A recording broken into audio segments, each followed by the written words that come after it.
amar. Tempo, só te peço tempo ao tempo, na estrada desse tempo, há milênios a rolar. Tempo, só te peço tempo ao tempo, na estrada desse tempo, há milênios a rolar. Tempo, só te peço tempo ao tempo, na estrada desse tempo, há milênios a rolar. Tempo, só te peço tempo ao tempo, na estrada desse tempo, há milênios a rolar. Tempo, só te peço tempo ao tempo, na estrada desse tempo.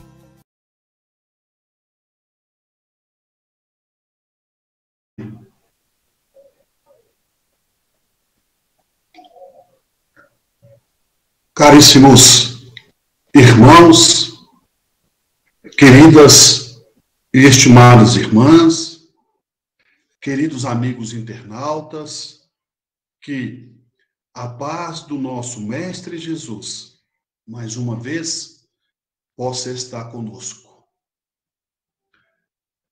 No Livro dos Espíritos, na questão de número 459, Allan Kardec, o codificador da doutrina espírita, pergunta aos amigos espirituais: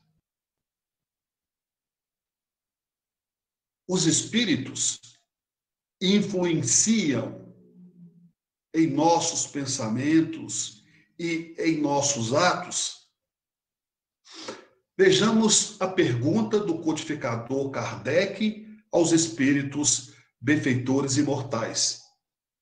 Se os espíritos, de uma certa forma ou de outra, têm influência em nossos pensamentos, em nossos atos. E eles respondem dizendo: mais do que possas imaginar. Mais do que possas imaginar. De ordinário, eles passam a ser. Ou seja, os espíritos exercem tal influência muito mais do que nós possamos imaginar. Tanto a influência em nossos pensamentos, quanto nas nossas ações, quanto nos nossos dias. E por que não dizer no nosso dia a dia? Bom, mas é preciso entendermos, buscar o entendimento através das obras de Allan Kardec, para não criarmos também o fanatismo, achar que tudo é espiritual. Se eu tropeço na via pública, foi o espírito malfeitor que fez isso comigo. Se eu consigo um sucesso, um cargo mais relevante na empresa, foi a espiritualidade que me ajudou. Bom, o que nós devemos entender no que tange os espíritos presentes em nossas vidas, que nem tudo é espiritual. E nem tudo é material. Podemos estar momentaneamente acompanhado, sendo influenciado por espíritos bons ou por espíritos perversos ou não. Mas recorremos à história da humanidade para que possamos entender, para que possamos compreender melhor. Abraão, considerado o pai da humanidade, quando ele, Abraão, via e conversava com os anjos, ora, com quem Abraão conversava? O que Abraão via? Via os anjos e conversava com os anjos. Ora, se Abraão via os anjos, ouvia e conversava com os anjos, logo chegamos à conclusão que ele está conversando com um ser imaterial. E se é um ser imaterial, seja anjo ou outra dominação qualquer, é o espírito. Pois bem, mais tarde, quando Jesus, depois de sepultado, depois de ser crucificado, açoitado, castigado, Jesus então, mais adiante, aparece para os discípulos, aparece para sua mãe, para as mulheres da época. Entretanto, a pergunta que fazemos: quem apareceu para os discípulos? Jesus. Mas como Jesus poderia aparecer para os discípulos se ele já estava morto? O que aparece para os discípulos é o Espírito de Jesus, e não o corpo material. E se Jesus aparece para os discípulos e palestra com eles, Jesus mostra que ele está vivo e sempre esteve vivo, que o Espírito é imortal. Jesus estava no meio dos discípulos, ou seja, deles que estavam ainda reencarnados no corpo físico, no corpo material. Mesmo antes de Jesus, Moisés recebe os 10 mandamentos. Como consta na literatura bíblica, Moisés recebe os 10 mandamentos de Deus. Ora, se Moisés, segundo está na Bíblia, recebe os 10 mandamentos de Deus, é sinal que ele recebeu de um ser superior a ele, de um ser superior a todos nós, os 10 mandamentos. Mais tarde, podemos ver, podemos perceber, na história da humanidade, na época da Santa Inquisição, a Joana d'Arc foi queimada, foi lançada à fogueira como castigo, porque ela conversava com os espíritos. Ora, se levou Joana d'Arc à fogueira como punição que ela conversava com os espíritos, é sinal que a própria igreja aceitava, digamos assim, entre aspas, a presença dos espíritos, porque senão não tinha queimado ela na fogueira. Entenderia aquilo como uma mentira, como uma blasfêmia e daria outro castigo para ela. Então vejamos, caríssimos irmãos, estimadas irmãs, por exemplo, quanto os nossos irmãos evangélicos, os nossos irmãos pastores, podem perceber, todos vocês, dizem assim: leva fulano na igreja, porque ele está com encosto. Nós vamos fazer um trabalho para tirar o encosto dessa pessoa. Não é? É comum, às vezes, vimos na televisão, nos templos evangélicos, o pastor expulsar o demônio. Ou seja, ele está com encosto. Ora, que encosto é esse? Se ele está com encosto, segundo os nossos irmãos evangélicos, é algo que está lhe fazendo mal, é um espírito malfeitor, logo chegamos à conclusão que existem espíritos e eles estão por todas as partes. Os nossos irmãos sacerdotes, os nossos irmãos do clero, os padres, que têm autoridade no assunto, quanto vão fazer o exorcismo, o que eles vão fazer na casa ou na igreja é expulsar o demônio. Ora, se eles estão expulsando o demônio, Logo, eles estão expulsando um espírito malfeitor, seja demônio, seja diabo, ou capeta, ou como queiram. E aí vamos entendendo como que os espíritos faz parte de nossa vida.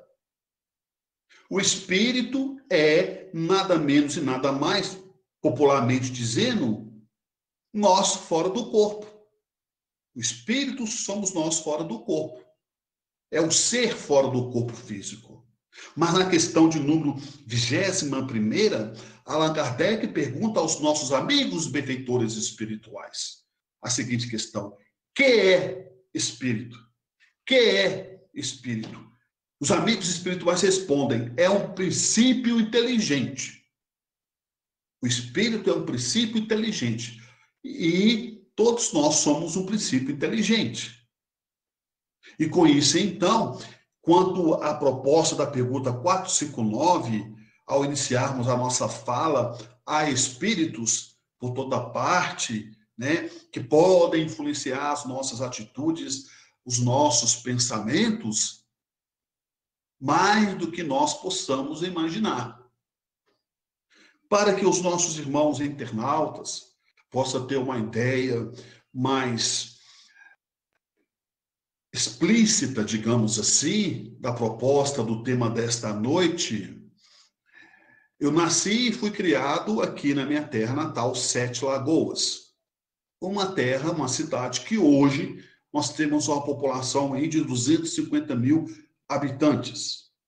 Mas reza a lenda que na antiguidade as pessoas viam o médico, que é conhecido pela cidade, hoje tem praça pública em seu nome, ruas, estabelecimento comercial, estádio de futebol, ginásio coberto, o doutor Márcio Paulino, que já desencarnou há muitos e muitos anos.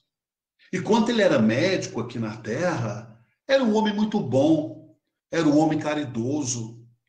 Quando a família não tinha dinheiro para pagar, quando a família não tinha dinheiro para custear a consulta, mesmo assim ele ia nas casas, dava a consulta de graça, não cobrava por nada. Era realmente o homem do bem, que auxiliava as pessoas que não tinham condições financeiras. Assim era e foi conhecido Dr. Márcio Paulino. Até hoje as pessoas vão no seu túmulo pedir por ele, né? Que ele faça um milagre, que ele ajuda, que ele cura. Entretanto, em um determinado período aqui na cidade, conforme reza a lenda, uma senhora chegou em estado gravíssimo no hospital da Irmandade Nossa Senhora das Graças aqui na cidade. Estado muito grave, foi direto para o bloco cirúrgico. E lá ela ficou no bloco cirúrgico, depois teve alta, foi para a UTI, ainda ficou sob os cuidados médicos, que requeria, na ocasião, era delicado o caso daquela mulher. Depois de um certo período, ela foi para o quarto, foi recuperando-se.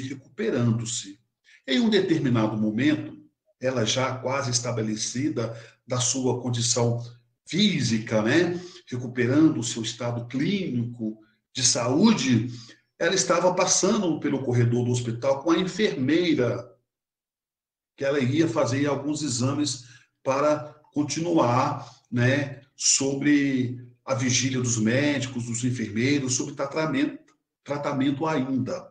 E ela passando no corredor do hospital, ao lado da enfermeira, ela então viu um quadro, né, uma foto de um senhor de gravata, de terno, de paletó, de médico. Ela olhou naquele quadro, naquela imagem, e disse à enfermeira: foi ele, esse moço que está aí, esse senhor que está aí no quadro, foi ele que me salvou, foi ele que me curou, foi ele que fez a cirurgia em mim e hoje eu estou boa, eu dou graças a Deus a ele. A enfermeira falou: não, mas é impossível. Esse é o doutor Márcio Paulino. Há muitos e muitos anos ele já morreu. Aí a paciente, né, recuperada, achou aquilo tanto quanto estranho. Ela ter a convicção que foi ele, doutor Márcio Paulino, que havia operado ela, e a enfermeira então confirma que isso seria praticamente impossível, tendo em vista que ele havia já falecido há muitos e muitos anos. Então vejamos, caríssimos irmãos, estimadas irmãs, Jesus não voltou? Os nossos irmãos nas igrejas evangélicas não voltam através de um obsessor, identificando-se como obsessor, identificando-se como um encosto, um espírito malfeitor? Há várias e várias e várias testemunhas, há várias e várias pessoas que contam história como essa aqui na cidade do doutor Márcio Paulino, que ele continua ainda operando, que ele continua trabalhando ainda em favor da medicina, em favor do bem. Doutor Márcio Paulino, doutor Bezerra de Menezes, doutor André Luiz, né? Que sabemos que foi Carlos Chagas. Então vejamos, meus irmãos e minhas irmãs, há espírito por toda parte. Embora nós estamos no mundo material, mas o que dá movimento, o que dá vida, né? Além desse fluido vital que todos nós temos, é o espírito. E estes que estão no nosso meio, que às vezes não vimos, mas às vezes sentimos, às vezes na presença de um amigo, de um parente que já desencarnou, é um processo natural da vida. É um processo natural que ocorre com todos nós. Os médiuns videntes, as pessoas que têm a mediunidade da clarividência, pode estar constatando isso de uma forma muito clara, de uma forma muito objetiva. Chico Xavier, ele às vezes dizia que quando ele saía na rua, na via pública, para ir a uma padaria, para ir a uma banca de revista, para ir no cartório, ele conta que ele não sabia quem era desencarnado e quem era encarnado.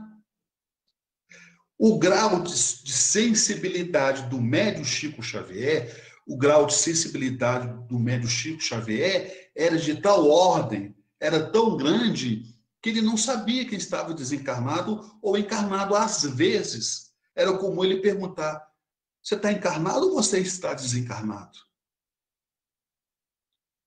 Então vejam só como que os espíritos, de uma certa forma ou de outra, faz parte de nossas vidas.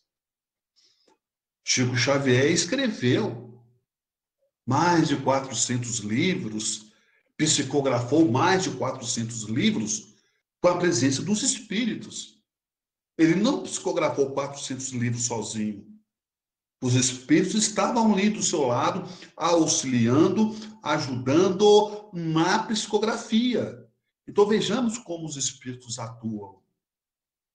Aquele indivíduo, por exemplo, que matou 2, que matou 5, que matou 10, que roubou, que cometeu furto, que cometeu homicídio, ele também não está sozinho.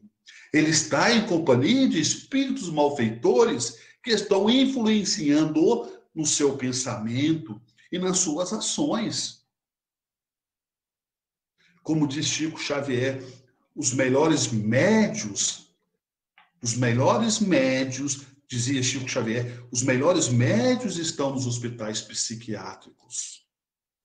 Por isso que Jesus falava: se os teus pensamentos forem bons, todo o teu corpo terá luz. Ora, se eu estou pensando no bem, se eu estou pensando no serviço da tolerância, da paciência, de auxiliar o meu semelhante, de estender a mão, seja através de uma palavra de conforto, de um ato de caridade, eu, consequentemente, estarei também atraindo espíritos do mesmo teor, que estão pensando em fazer o bem, que estão pensando em fazer a caridade, que estão com o propósito de exercer o perdão, a tolerância. Agora, se eu estou com o pensamento voltado em cometer maldades, com o pensamento voltado em tirar a vida do outro, em lesar o outro nas suas finanças, nas suas economias. Consequentemente, eu estarei também atraindo, convidando espíritos da mesma condição mental que a minha. Espíritos que estão pensando em cometer homicídio, espíritos que estão pensando em lesar o outro financeiramente. É uma lei de atração. É a lei de atração. E os espíritos, eles estão aí por toda parte e sintonizam com aquilo que nós estivermos pensando. Semelhante atrai semelhante. Como já dizia René Descartes na França, penso, logo existo. E se eu começar a pensar em coisas boas, cultivar o pensamento positivo, me esforçar para ser uma pessoa boa, consequentemente, com certeza, eu estarei acompanhado de espíritos da mesma ordem. Mas se porventura o meu pensamento for contrário às leis de Deus, às leis dos homens, eu estarei em companhia de espíritos que pensam a mesma coisa. E há espírito por toda parte, há influência por toda parte, mas nós somos dono das nossas atitudes, somos dotados de livre-arbítrio. Não podemos colocar culpa nos espíritos. Ninguém poderá te fazer infeliz sem o teu consentimento. Ninguém poderá te fazer infeliz sem o teu consentimento. Então, por isso que Jesus falava, como citamos há minutos atrás da nossa fala, se os teus pensamentos forem bons, todo o teu corpo terá luz. Ora, o processo do bem, com a convivência com os espíritos, começa aos poucos, de forma gradativamente. É aquele irmão que chega na casa espírita, necessitado de uma palavra de conforto, uma palavra de auxílio.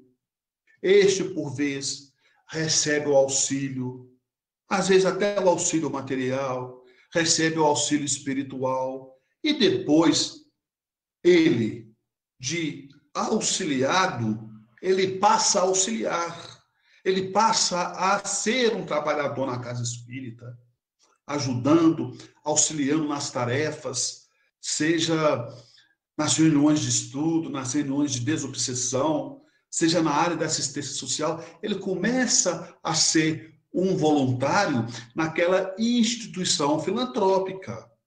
E os bons espíritos que estão ali também para auxiliar todos os trabalhadores, todo aquele grupo naquela casa espírita, começa a auxiliar esse indivíduo, começa a auxiliar esse irmão, este cidadão. E as coisas vão evoluindo de forma positiva e gradativamente. Da mesma forma, caríssimos irmãos, estimados companheiros, se dá o mal. Aquele indivíduo, ele comete, por exemplo, um furto, depois comete o segundo, comete o terceiro, aí do furto ele já passa já a violentar as pessoas, comete homicídio, além de roubar, ele começa a matar. E nesse trajeto, nesse todo processo desse indivíduo, ele está em companhia também de irmãos que estão pensando e sentindo-se bem de fazer o mal. Às vezes, um irmão, 2 irmãos, 3, 4, 5, tem pessoas que andam cercados de centenas de espíritos do mal, como tem pessoas também que andam cercadas de espíritos no caminho do bem. Ora, Francisco de Assis já dizia assim, é dando que se recebe.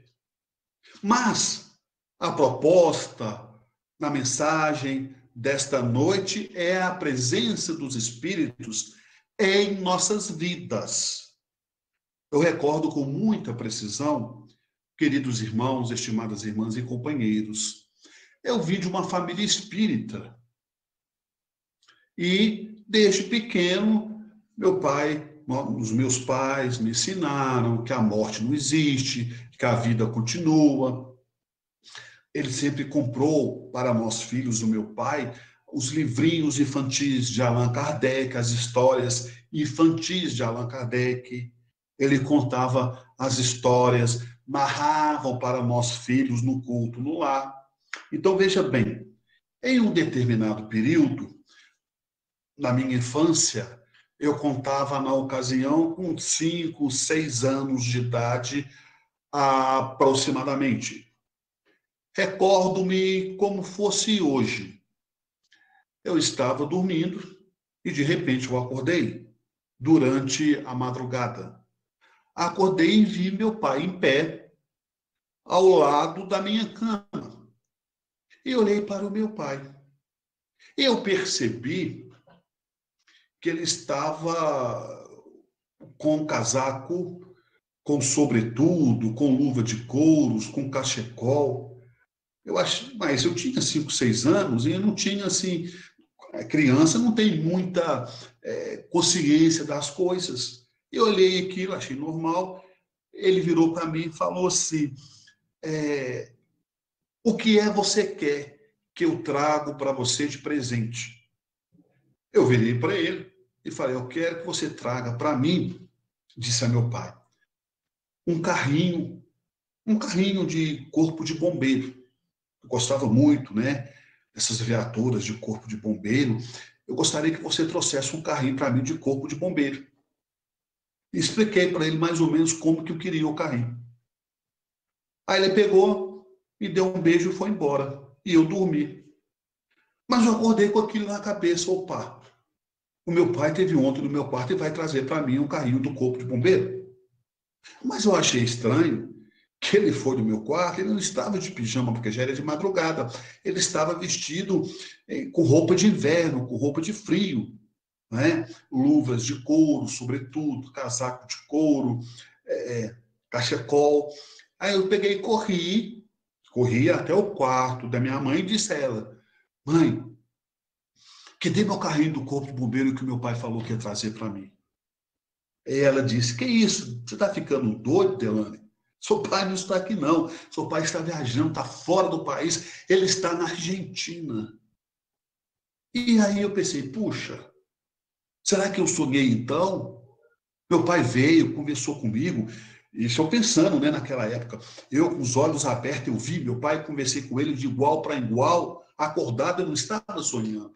Agora minha mãe vem falar que meu pai não está aqui, ele está fora do país.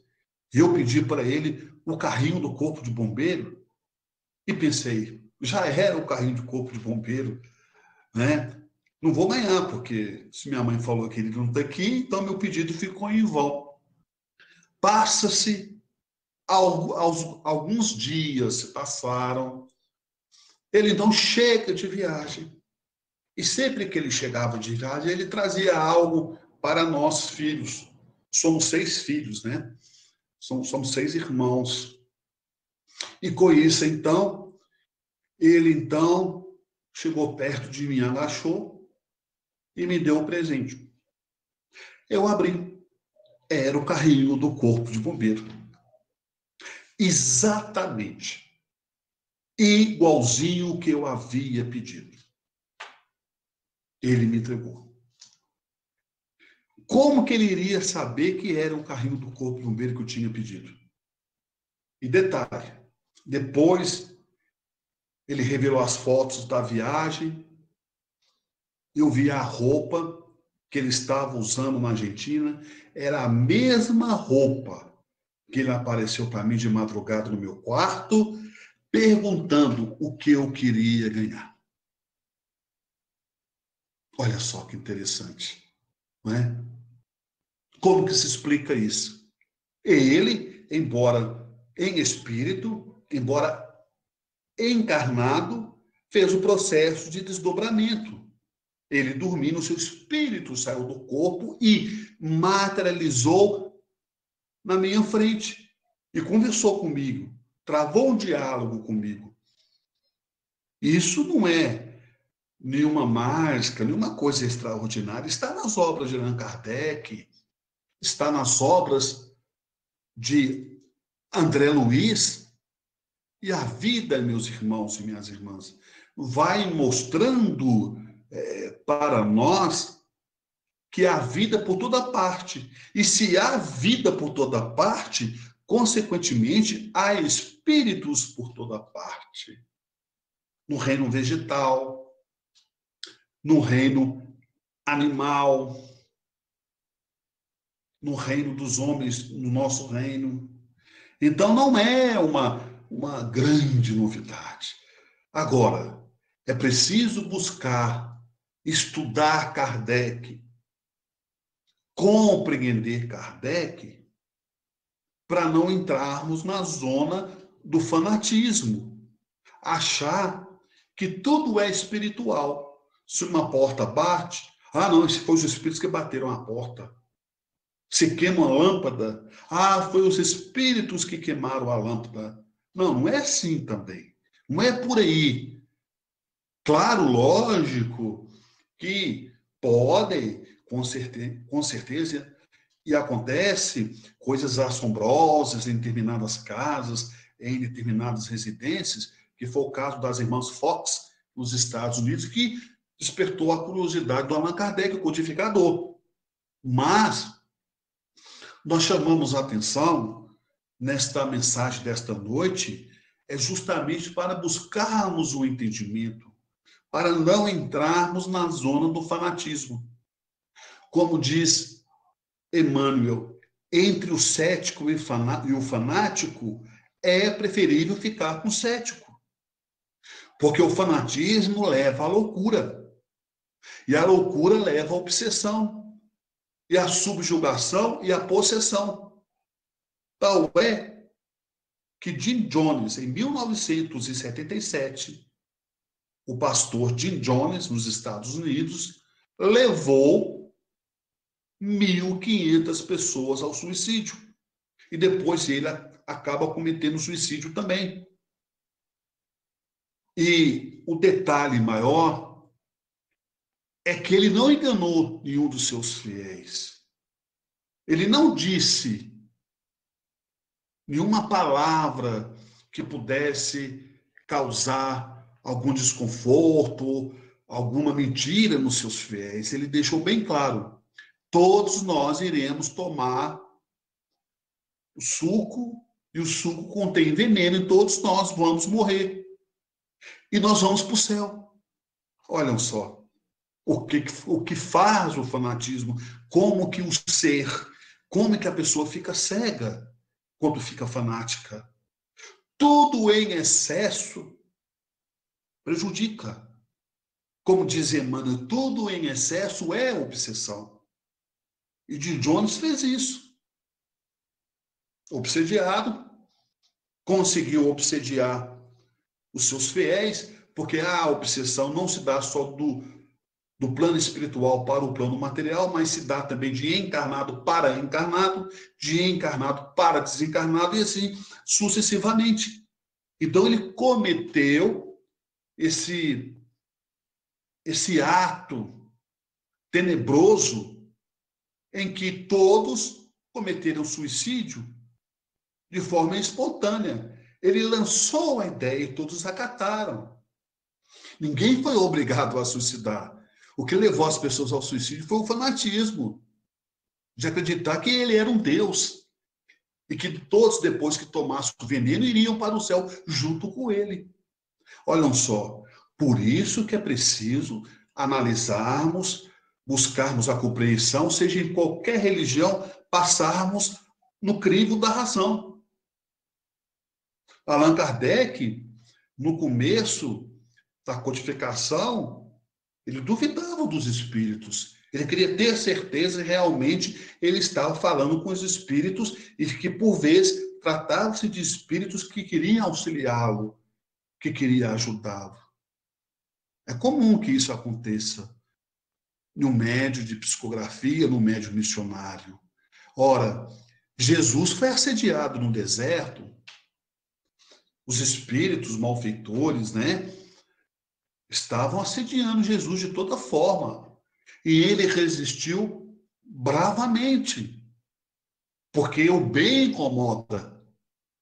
O bem, de uma certa forma, caríssimos irmãos, estimadas irmãs, o bem incomoda. E por isso que temos que ter essa persistência no caminho do bem. Porque realmente o que os nossos opositores querem é a nossa derrota. É que nós cruzássemos os braços. É isso que eles querem. Mas, quanto maior o bem que praticarmos, maior será a nossa proteção pela espiritualidade. Quanto menos o bem eu fizer, quanto mais o mal eu fizer, menos será a minha proteção. Então vejamos, caríssimos irmãos, estimadas irmãs, por isso que nós falamos no início da nossa fala, quanto Jesus disse, se os teus pensamentos forem bons, todo o teu corpo terá luz. E ele disse mais, eu fiz, e tu podes fazer muito mais. Então vejamos, estimados internautas, e todos vocês que estão nos acompanhando nesta live. Quando nós falamos que é preciso estudar Kardec, é preciso conhecer Kardec para não entrar na zona do fanatismo. E, infelizmente, muitas pessoas conhecem a doutrina espírita, se empolgam, acham tudo uma maravilha e querem começar a receber espírito, a receber notícias de além-túmulo, a frequentar reunião mediúnica, mas devemos entender que, primeiro, de irmos para uma reunião mediúnica, para sentarmos numa mesa mediúnica, enfim, primeiro é preciso desenvolver o médium, para depois desenvolver a mediunidade. E desenvolver o médium, o que vale a dizer, desenvolver o médium é burilar as nossas arestas, é dominar as nossas má tendências, é buscar o equilíbrio, se esforçar para dominar, para controlar as nossas más inclinações. O próprio Allan Kardec já dizia que o verdadeiro espírita é aquele que se esforça para dominar suas má tendências. O verdadeiro espírita é aquele que se esforça para dominar suas má tendências. E com isso, então, entendemos o processo do nosso papel na Terra. Viemos do mundo espiritual e para o mundo espiritual um dia retornaremos. Como diz Emmanuel, a palavra ajuda, a palavra educa, mas o exemplo arrasta. Então, por isso, caríssimos irmãos, estimadas irmãs, independentemente de religião, só existe um caminho, o caminho do bem. O caminho do bem pode ser qualquer religião, pode ser até o cético. Mais vale um cético digno do que um religioso hipócrita. E esse caminho do bem, vamos buscar ele, vamos caminhar nele enquanto é tempo. Como dizia Chico Xavier, porque o ontem já foi. O ontem já foi. E o amanhã talvez não venha. E é com essa convicção, caríssimos irmãos, estimadas irmãs, é com essa certeza, dando o melhor de nós, porque todos nós estamos aqui nessa vida de passagem. Não vamos levar nada daqui de material. Nada. Vamos deixar tudo. Vamos deixar o nosso corpo físico, a nossa casa, o nosso carro, os nossos familiares vão ficar. Não vamos levar nada. Como diz um ditado antigo, caixão não tem gaveta. Claro, lógico, não estamos aqui incentivando que as pessoas saiam doando tudo que ela tem. Não. Nós temos que preservar, saber preservar aquilo que nós conquistamos com o nosso trabalho e com o nosso suor. O que não podemos ser é avarentos. O que não podemos ser é viver aprisionado no egoísmo, viver aprisionados na vaidade, na prepotência, na intolerância, na insensibilidade com o sofrimento do outro, com o erro do outro. As pessoas já ouviram dizer, nós ouvimos muita matéria, muitos vídeos dizendo que a pandemia veio com o significativo de mudar muita coisa. E eu pergunto aos nossos irmãos, mas aí a resposta é de fora, o íntimo é de cada um. Será que nós estamos mudando mesmo? Será que nós modificamos algo dentro de nós? Será que é preciso vir uma pandemia, um sofrimento envolvendo toda a humanidade para que possamos despertar e entender e tomarmos conscientização que somos todos iguais diante do nosso Criador? Somos todos irmãos? O pobre, o branco, o rico, o negro? Ora, quando nós deixarmos o nosso corpo físico e chegarmos no mundo espiritual, eles não vão fazer uma triagem, uma peneira, você era espírita, você era católico, você era evangélico, não. O que prevalece, em primeiro lugar, é a consciência de cada um. Porque morrer é depararmos face a face com a nossa própria consciência. Mudamos de estado, geograficamente falando, saímos do corpo, mas não saímos da fita. Se eu sou uma pessoa ruim, prepotente, maldosa, egoísta, ao deixar o corpo, eu continuarei sendo a mesma pessoa, maldosa, prepotente, egoísta. O fato de eu deixar o corpo não deixa eu nem melhor e nem pior. E se eu sou uma pessoa boa, um bom pai, uma boa mãe, uma pessoa caridosa, ao deixar o corpo, eu continuarei sendo um bom pai, uma boa mãe, uma pessoa caridosa. Ora, então que refletimos, caríssimos irmãos e estimadas irmãs, na mensagem desta noite.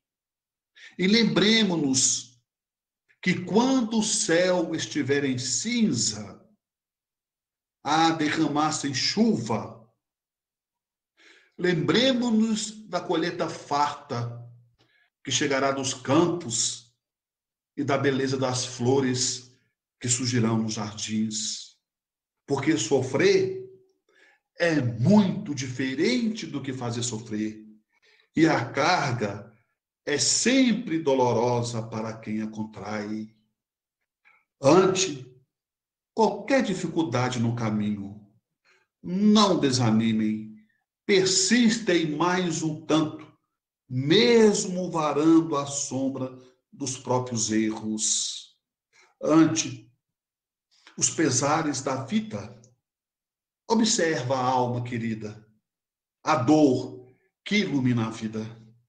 Sob as provas tais quais são, a terra é uma grande escola de que temos o usufruto, lembrando enorme instituto de trabalho e de elevação. Nascemos e renascemos, atendendo às leis concisas, conforme as lições precisas que temos nos para dar, no serviço que nos cabem, naquele com quem vivemos, jaz em ponto supremo do nosso próprio lugar. Nas tarefas em que estejas, cumpre o dever que te assiste. Se a vida parece triste, não te queixes de ninguém. Cada pessoa na terra, intimamente, é chamada a servir de estrada a estrada para a vitória do bem. O homem, robusto e moço, que administra a riqueza, traz por suas vezes rude e acesa a fogueira da aflição, a mulher que exibe ao colo joias em forma de luzes, às vezes tem muitas cruzes por dentro do coração. Nunca censures, trabalhe, crê, auxilias e não temas. Cada qual guarda problemas em forma de sombra e de dor. Quem mais serve e mais perdoa é aquele que se renova, vencendo de prova em prova na grande escola do amor. Que assim seja, Senhor.